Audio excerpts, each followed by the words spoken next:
Baseball's loss was Yale's gain. American Studies' loss was journalism's gain. Journalism's loss was fiction's gain. Tom Wolfe has had a Daniel Boone-style life, restlessly pioneering from one frontier after another, not unmindful of the admiration he inspired, but never its captive. Baseball's loss? Yes. At age 21, he was a pitcher, keen enough that the New York Giants gave him a try. It was a short career, 3 days. And the last time anyone said that Tom Wolfe's fastball was not fast enough. From the pitcher's mound, he headed in 1952 to the leafy groves of New Haven, where he pursued a PhD in the newly invented field of American Studies. The idea of American Studies was to weave together history and literature along with a certain critical consciousness. And though the field of American Studies had some radical roots in the 1920s and 1930s, it had not yet settled down into the reflexive academic loathing of mainstream America that is its contemporary character. His dissertation on the League of American Writers behind him, the newly minted Dr. Wolfe, brushed aside offers of academic positions and instead plunged ahead as a newspaper reporter. It wasn't yet the age of overeducated and undercapable J-school professionals. A newspaper reporter in the 1950s had about as prestigious a job as a shoe salesman, but without the glamour. What could have moved Dr. Wolfe to go down those mean streets, first in Springfield, Massachusetts, and then on the city beat for the Washington Post? Perhaps just a taste for real life combined with a certain estrangement from it. The doctor of American Studies never quite gave up the habit of mind of seeing his fellow Americans as exotically interesting, not exactly the equivalent of New Guinea tribesmen, but dazzled like tribesmen everywhere with the stuff of life: power, wealth, status. As someone introducing a speaker, I've just about used up my license to say a little about his career. In any case, you know the rest. After a few short years of grinding out newspaper stories, Dr. Wolfe grabbed out of the air an emerging spirit of experimentation, and along with a handful of other writers, created what he called the new journalism.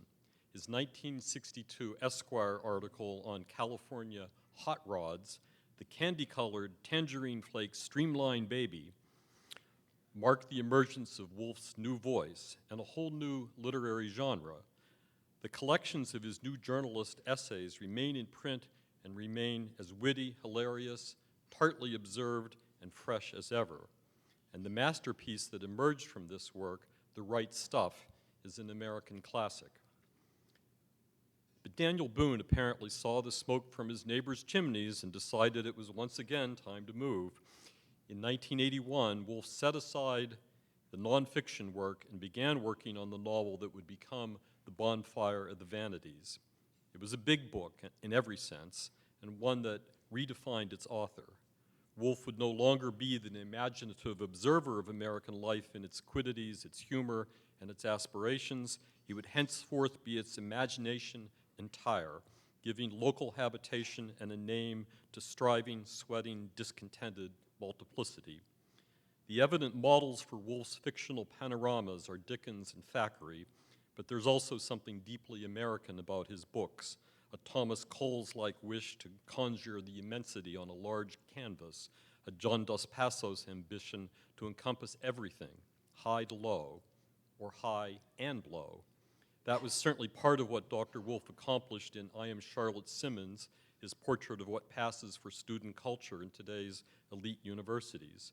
It is also a force in his magnificent new novel, Back to Blood, which also deals with a topic central to the National Association of Scholars, the ethnic fractionalization of American life under the feel-good euphemism of diversity.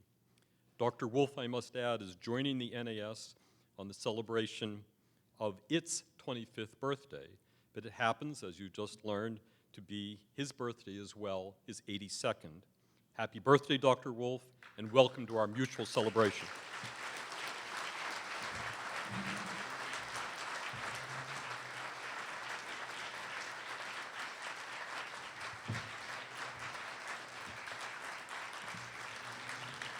Thank you very much.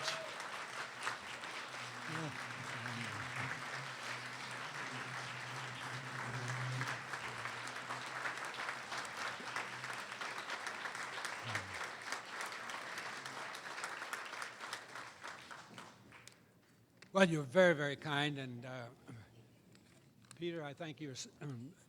I thank you especially, and Carol Iannone. And by the way, I am not 82. I'm 103. This is my 103rd birthday. I was born in 1909. I didn't go to college till I was 38 years old. And then I extended the whole thing by going to graduate school. Well, actually, I'm so tired of being called an octogenarian, I can't stand it. I always tell people it's just what I do at night. It's a hobby. It's something to do. But they won't listen to me. It's much better to be 103, I tell you. They don't ask, they just kind of gawk a little bit. And also, I must recognize Herbert London. I had no idea until tonight that he had been a real catalyst in the creation of this organization, and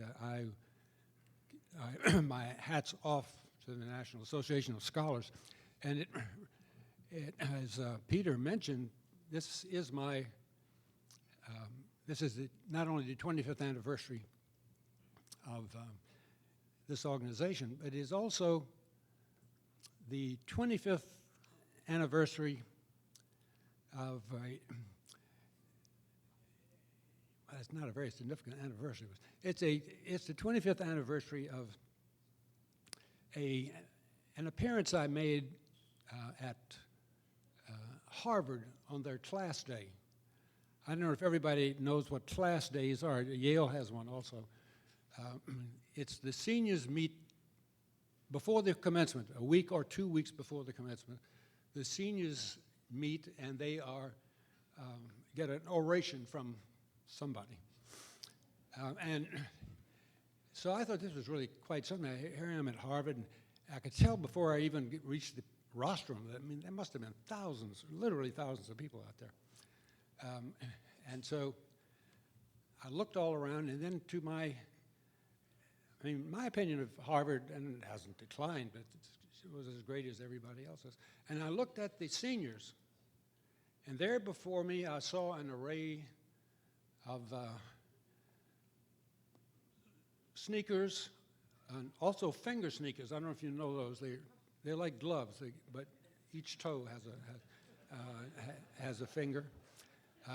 There were, in addition to jeans, there were a lot of creaseless khakis. That was a very important thing. There were mosh pit T-shirts that young people used to wear if the heavy metal bands were playing.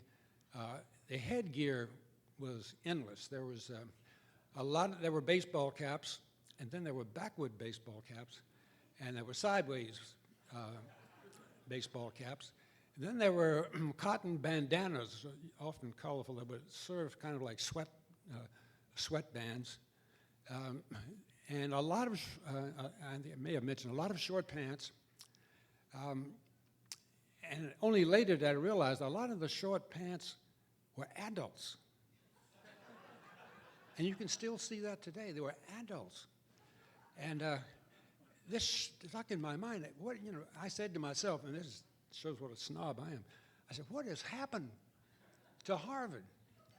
I don't understand this at all. Now, I'll grant you, I'm a little more clothes conscious than most men. And I write more about clothes than most writers. But I identify myself with Balzac. Balzac loved to note furniture that people had. And the great critic Saint-Beuve, great French critic, said, if this man Balzac is so in love with furniture, why doesn't he open a furniture shop and stop burying us underneath these Recamier sofas, English walnut tables, and the rest of the things you can find on the furniture floor. But he did it for a reason, Balzac. The idea was, in fact, he would start chapters, get this, with a description, 2 pages of description of a room, because by the time he finished describing the furniture, you would know what not only what class the person was in, but what part of the class. He would distinguish between real damask curtains and imitation damask curtains, and so I felt I was in good company, but I was not meritocratic. Scratch that word. Enough to realize I shouldn't raise eyebrows at what they were wearing. But I wanted to say, do your parents have any idea what you're like now? But I didn't want to say that. I didn't want to be that. And so I said instead, I come from a city where families are rated by whether or not their children got into Harvard. It's the be-all and the end-all of their hopes for their children. He said, but I've never heard a single one of them ask what they're like while they're in Harvard, much less when they leave Harvard. The whole thing is about getting in. And believe me, despite the encouraging words that I heard from Herb earlier, they still feel that way. They have no idea of what goes on in a university, none at all. And you were right to mention the things you did that they should know about curriculum and political stands and all that, but they simply don't. But I'll tell you what has really started this great debate and all the mazes that we are talking about tonight, and which you've heard about over the last 2 days, and that is what I call not the recession, I call it the Great Recession, because I mean, it has dug in very, very deeply, starting, of course, in 2008. And the situation we find ourselves in now is that there simply is not enough money to entertain all of the hopes and whims of students or teachers. And in the first time that I know of course, this organization has done it before, but in general, that people are saying, what is the purpose of a college education? I've never heard people ask that before. You know, I went to a college, Washington Lee, that stressed the liberal arts. And I never asked myself what the liberal arts were. I mean, I knew the courses that we were taking, but what did it mean? Well, I found out later that the word liberal arts comes from the Latin word for liber, which is free. It also means book, but that's coincidental. One has no connection with the other. And the word free was to distinguish the people who could take courses from one another. No slave, and they had slaves from everywhere, from Greece, you name it, they had slaves in Rome, could not take certain courses. They were not allowed to take rhetoric. They were not allowed to take courses on religion. They were not allowed to take history. They were not allowed to take the theories of almost anything. They were allowed to take completely practical courses. I mean, if they had been computer sciences, then slaves would have been enrolled in computer sciences. It's a very useful thing to know. But they were not allowed to get into these liberal arts because they are the arts of persuasion. And to this day, they remain the arts of persuasion. And the thing that really, I won't go into evolution tonight, but the thing that really divides human beings from animals is speech. I don't know why that isn't the most obvious thing in the world. It makes them fundamentally different. I mean, it's life, evolution without speech would be like saying, this piece of Carrara marble evolved into Michelangelo's David. And a lot of people believe that in terms of human beings, that we evolved. And I shouldn't have mentioned evolution because that's one, if you're in a biology department, you'd be sure you're out.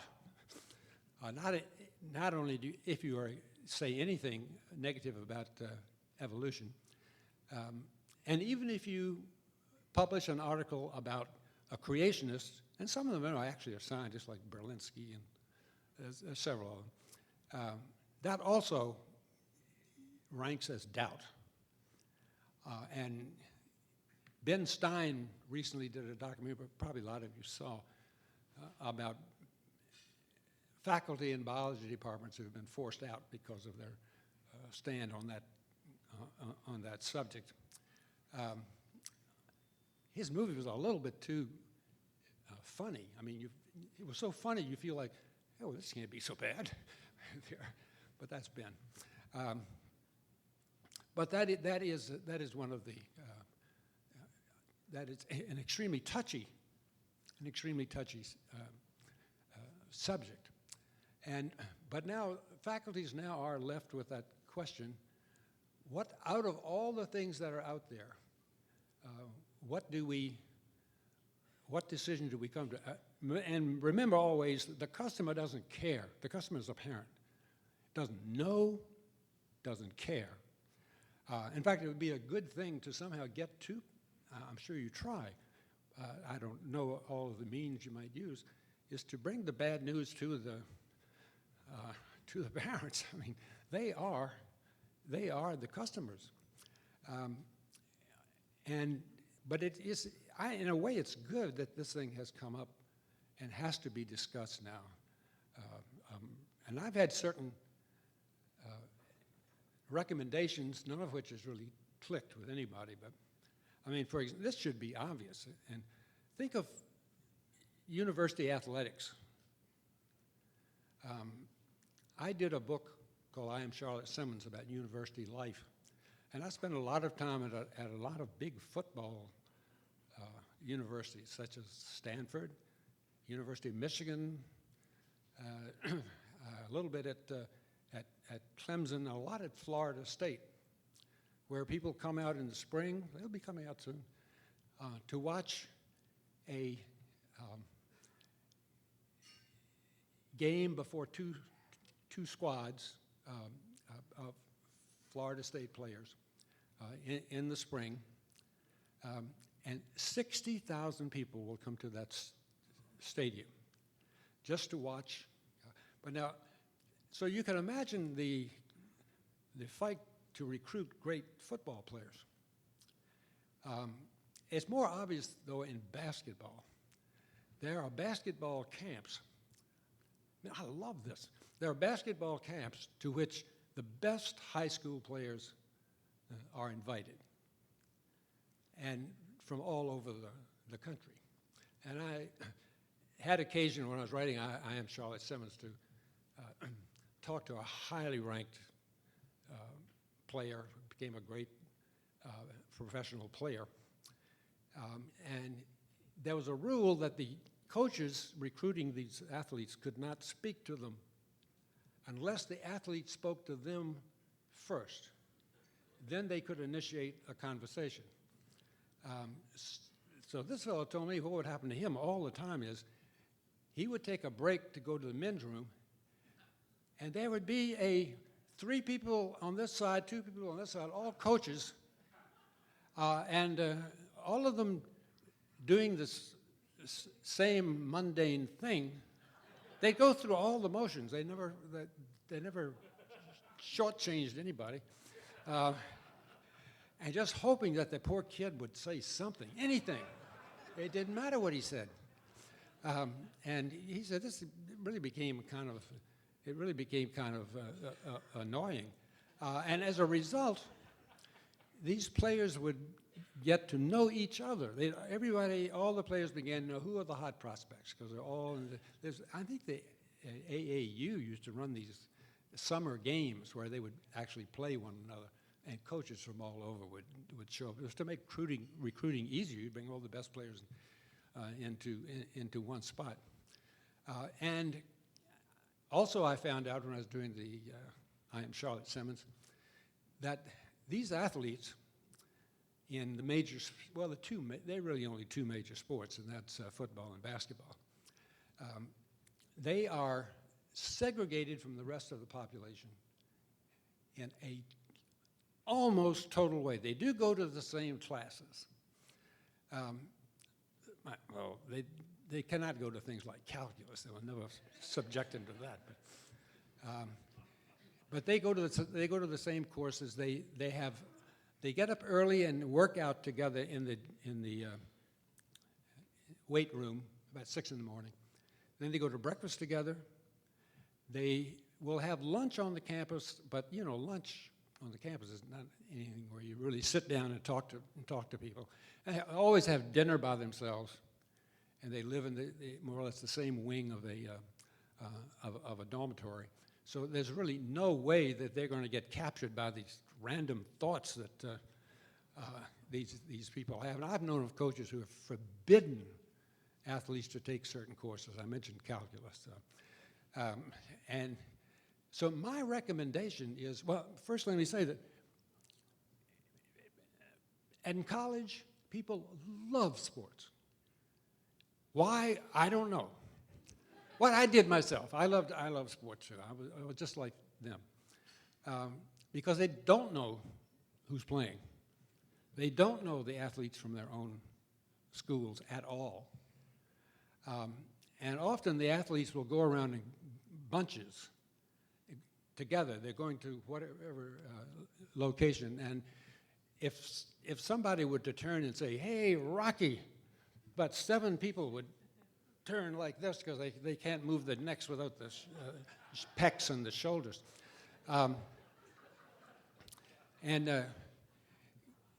I think, and I mean this seriously, I think it would be a big boost for university college life, even at Division II and Division III. Well, no, Division III I exempt, and there almost is no Division II. The real Division II, by the way, is the Ivy League. They will not put up with being less than number 1, however. So they are included in number 1, and they only play each other. The day an Ivy League team plays the University of Michigan, well, anyway, I'll be there. I'll go. And so why not recruit the players and let them spend the school year anywhere is the most favorable for that sport, particularly in the case of football. You'll have a reasonable, mild climate. And they do not have to attend any classes whatsoever. They don't have to have any contact with the university. They just play for the university. And if you think that students will become any less enthralled by the contest, you're simply overrating students.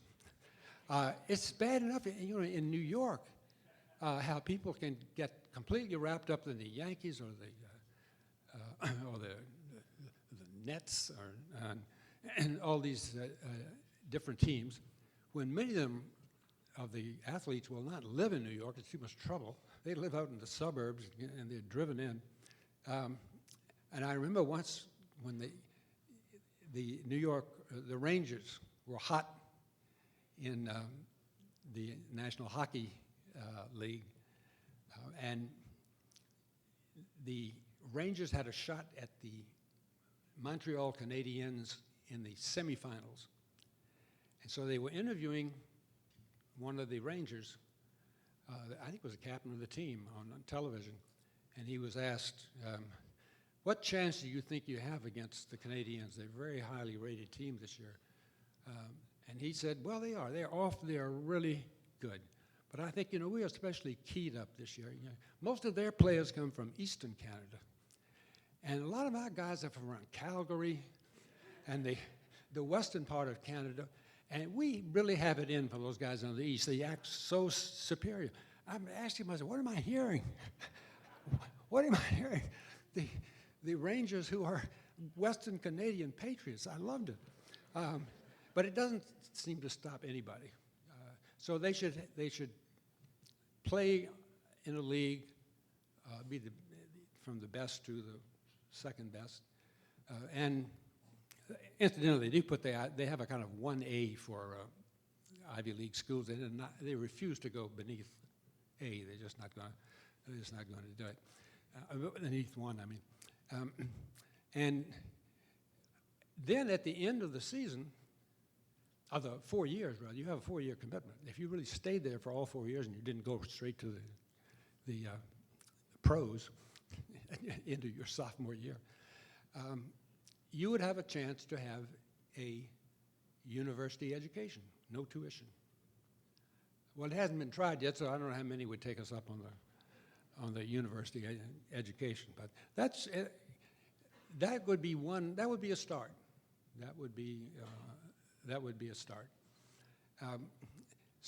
But getting back to the liberal arts education, there's a common feeling that today, because of the Great Recession, that the liberal arts are a kind of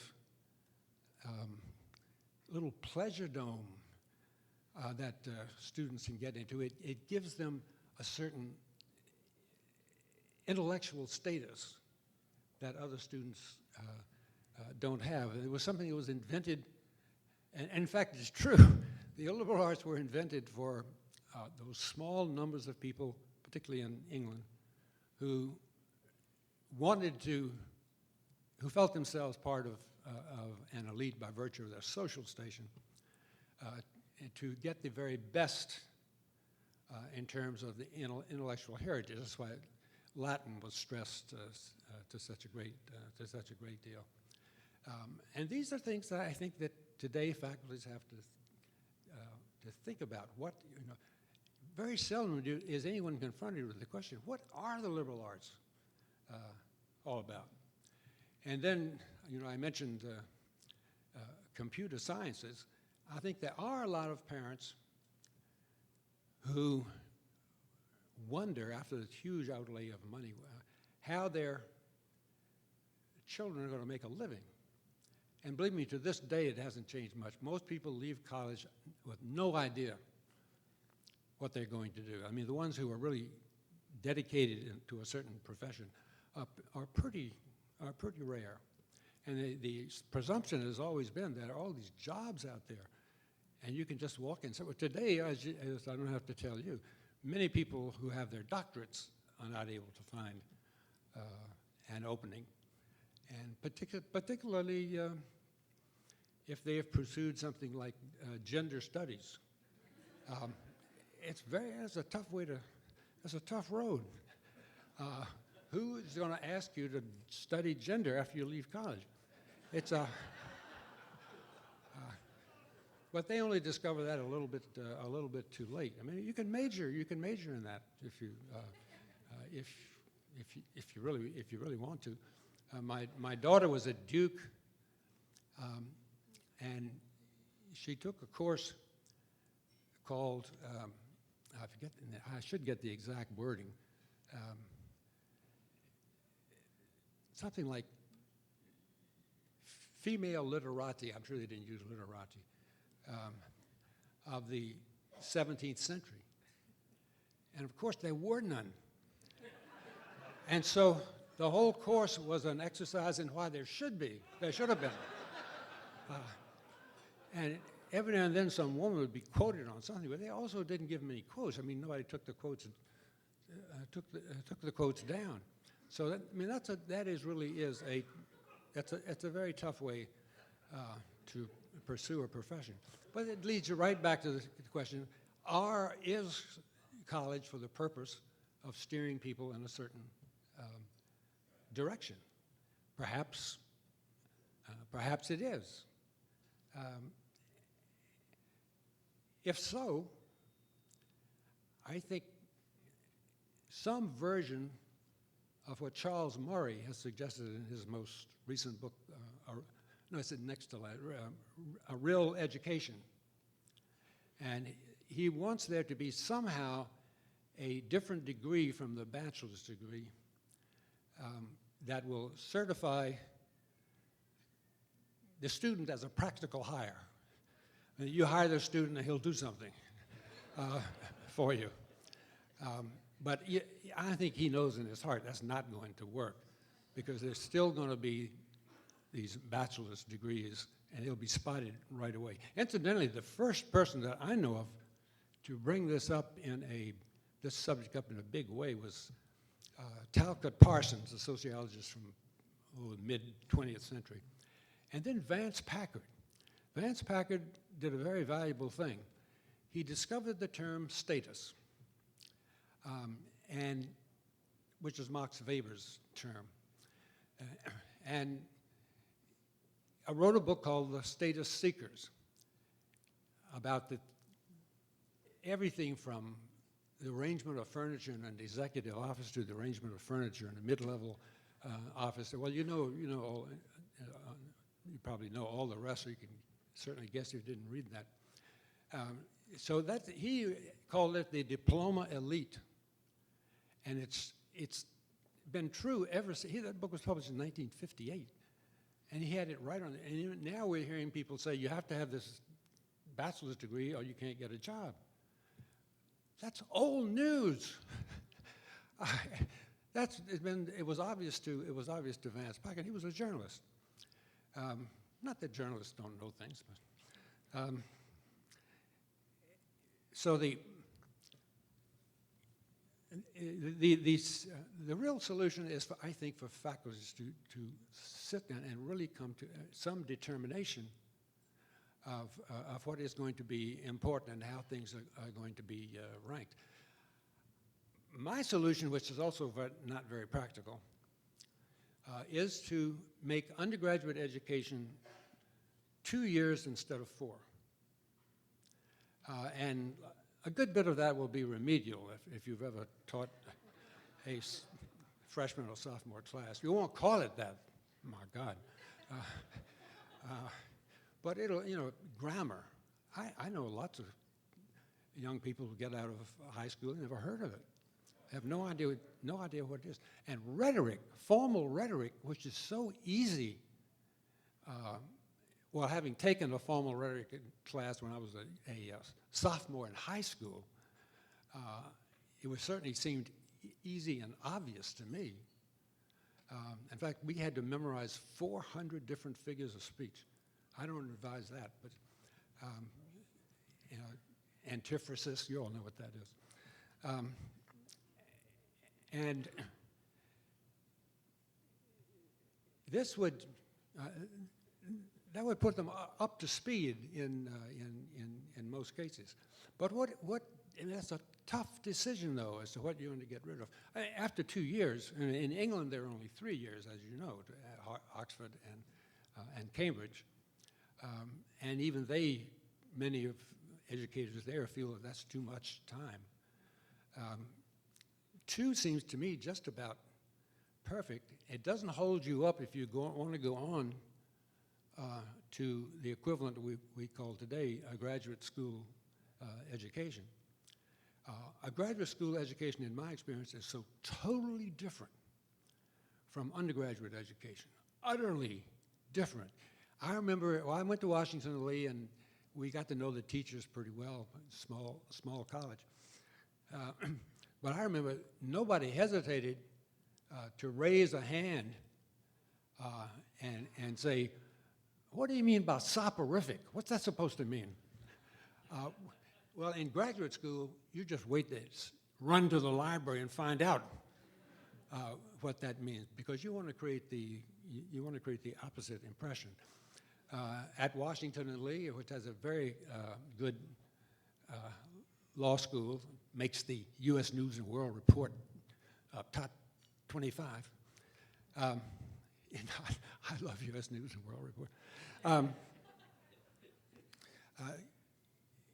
Many students will take 3 years of undergraduate work and then go to take the first year in law school. So this whole thing can, although it's easy for people like me who've been through it, don't have to do it again, to make recommendations for younger people.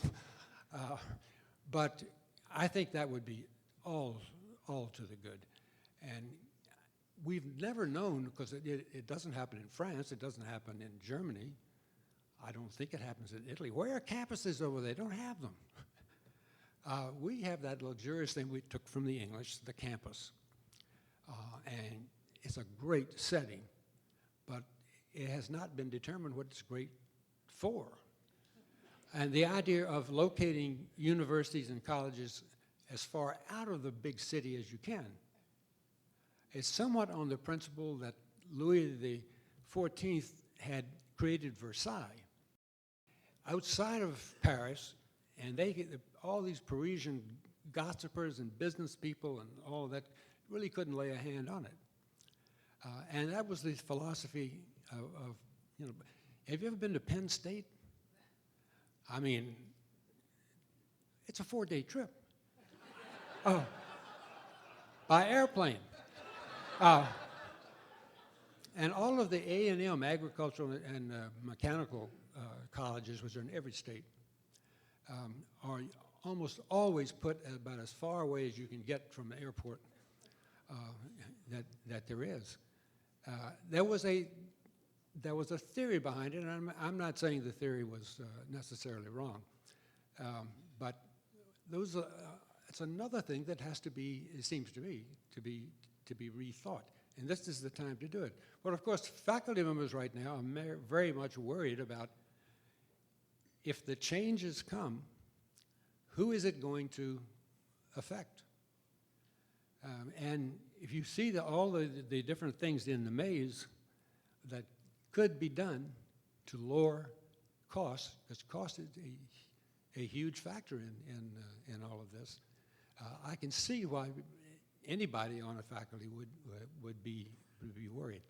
But the worst that can happen is that faculties and universities in general begin to figure out exactly what a college education is for. Now, I think under my plan, if you give community college degree as a BA and a Harvard degree as a BA, everybody gets a BA after two years, and you can't stretch it out. So then you go off into some kind of specialty, or else you just go to work, which is not a bad outcome. And think of today of the Silicon Valley and what is now called the Stop Out movement, led by Peter Thiel and some of the great young figures there.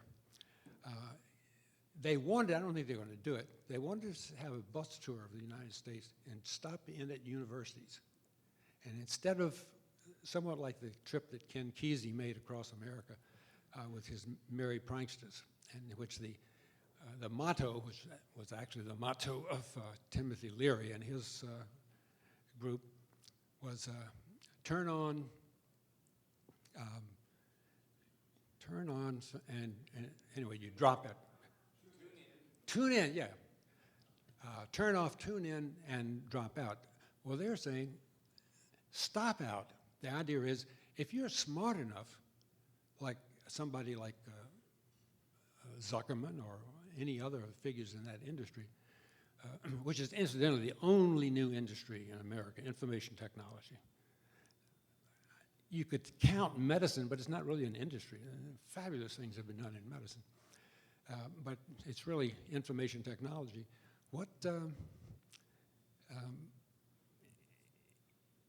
There apparently is no reason not to stop out or drop out and start your own business.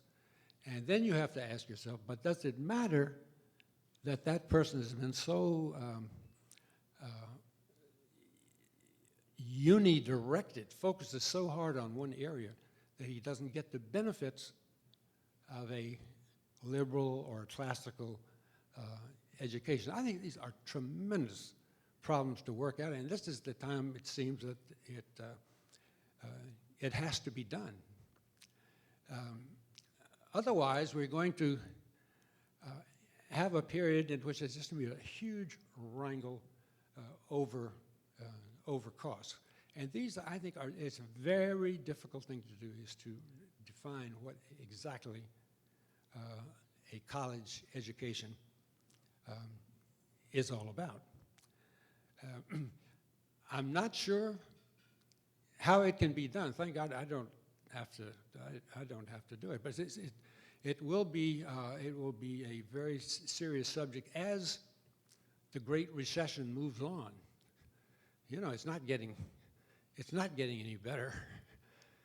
If the loss of employment is now dug into the roots of the country, and it's bound to change.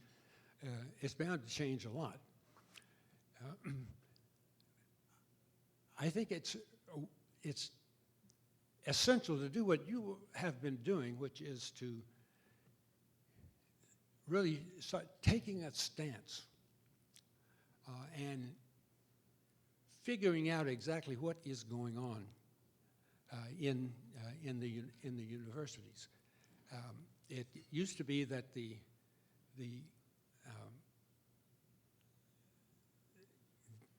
ratio of liberals to conservatives was 5 to 1. It's now, the last figure I saw, it's about 10.5 to 1. And there's no indication that it's going to stop. And that brings me to the last thing that I'd like to mention to you, which is there's a wonderful new field of sociology called the history of concept construction.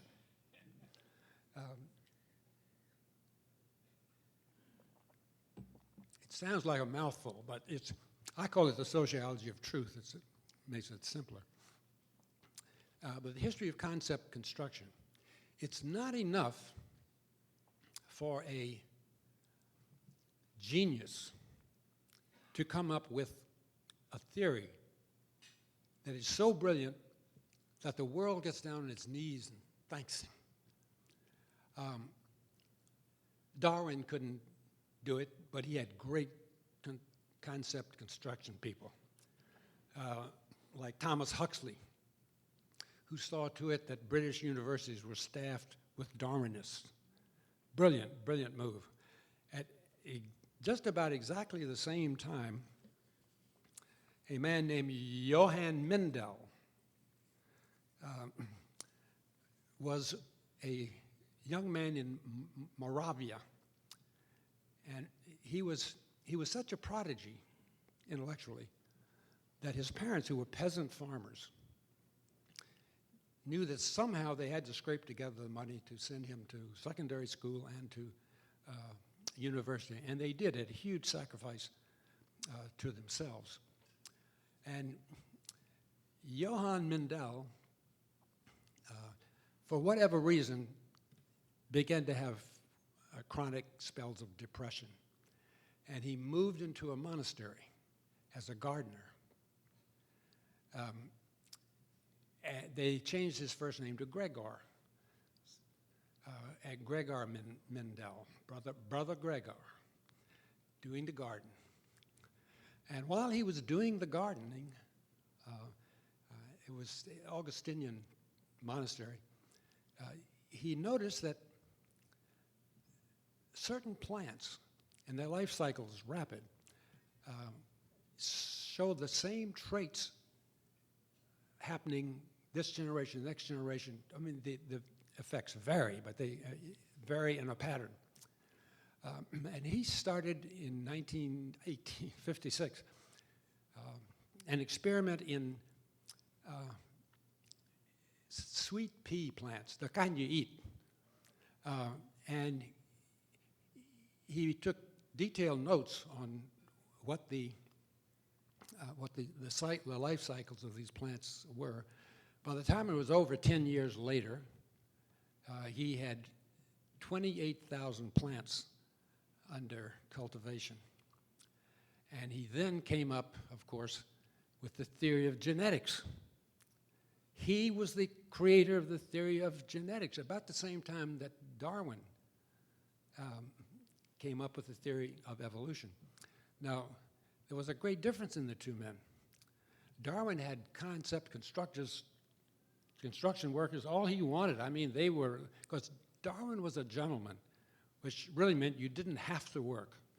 Preferably your money came from the land. In any case, you didn't have to work. And people like him and so many others, like the great geologist Lyell, they were gentlemen. Now, Gregor Mendel was not a gentleman. He was a son of peasants. And he couldn't, there were no concept construction workers willing to help him. His ideas were debated only within the monastery walls, and they were kind of laughed at in general. He finally managed to get his theory published in an obscure scientific journal, and the title was Treatises on Plant Hybrids. Well, but it made no impact. But in 1900, these three different concept construction men arrived, if I can find their names here. They had all been working on this whole thing of, they didn't call it genetics at that moment, but it was genes. And these were three people from three different countries. Hugo de Vries from Holland, Karl Correns from Germany, and from Austria, Erich von Schermach, sorry. And they had all come to the same conclusion as Mendel, but they diligently searched through the literature, and they finally found this thing had been written 35 years earlier by Mendel. And Mendel had no public relations skills. He had no instinct for self-promotion, but he did have a great instinct for self-regard. And one of the last things he wrote before he died is that someday the world will recognize the importance of what I've shown. And it happened. He was dead right, he was also dead. But but they came along and they built a stage. They built a stage. Now, by 1900, a battle was going, maybe 1901, 1902, between Darwinism and genetics. And genetics had the upper hand at first because genetic experiments are experiments that can be replicated. They can be proven. I don't know of any experiments in evolution. I think if you had a 500,000 year experiment, you might come up with something, but I'm not sure of that. It might take 1 million. It takes a lot of dedication to get that many people to looking at the experiment. And so it went back and forth during our century, the 20th, and right now in the 21st. And now, I will end with that. I'm not going to keep you here forever. There is a pervasive theory in the area of I hesitate to call it neuroscience because it's not. It's the philosophy of neuroscience, which has been led by people like Edward O. Wilson of Harvard, Richard Dawkins at Oxford, Daniel Dennett, who is not even a scientist at Tufts, and they have all, and also a great scientist, I don't know why he does this, Michael Gazzaniga, great scientist. He also believes that there's no such thing as free will. It develops just like everything else in evolution, and the genes determine what direction you're going to head in. And there's right as we meet right here tonight, there's a conference going on involving these great figures about free will and the law. Now, if you consider the fact that nobody has free will, and yet a man commits a crime, then what made him do it? Genetics made him do it. Well, I attended a kind of preliminary conference with this downtown in a courthouse. It was called Neuroscience and the Law. So in the question period, I rose up and I said, I think we have a problem of reflexivity here. If every decision is driven not by free will, but by evolution, why should we believe anything you've just said over the last hour and a half? There was no answer to that, except a lot of sputtering. It's a legitimate question. It also brings to mind the fact that none of the great leaders in this idea of there being no free will, none of them knows anything about the brain. Everett O. Wilson's a very talented myrmecologist. That's the study of ants. Daniel Dennett is in the liberal arts. I love Dawkins. He convinced one of Bill Gates' number 2 men that he should back the study of evolution. So he set up this chair, which is Dawkins' chair at Oxford. He just promotes the theory of evolution. Whereas in the field of neuroscience itself, you have great figures like the Delgados, father and son. Jose Delgado was known as a brain physiologist. It's the very same thing as a neuroscientist. He was at Yale. He's from Spain. And he put forth the theory of physical control of the mind, saying the mind is controlled by physical things. But he laughed at the idea of there being no free will. His son, same name, different middle initials, is in Spain today, and he recently said,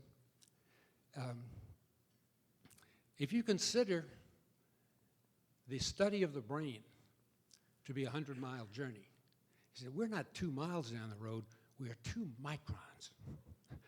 We don't know anything yet. All we know is there are 7 different neurons, and we have no idea what each one does. We just know they're there.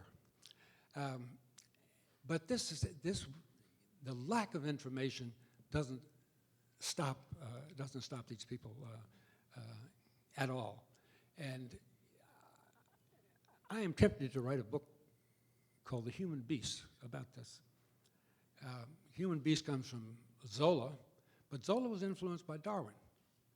And so he wrote a novel, The Human Beast, in which there are 4 murderers murdering 4 different people. And he said, look at the beasts. Actually, good book, I recommend it, La Bête Humaine. And that was the, even Nietzsche said that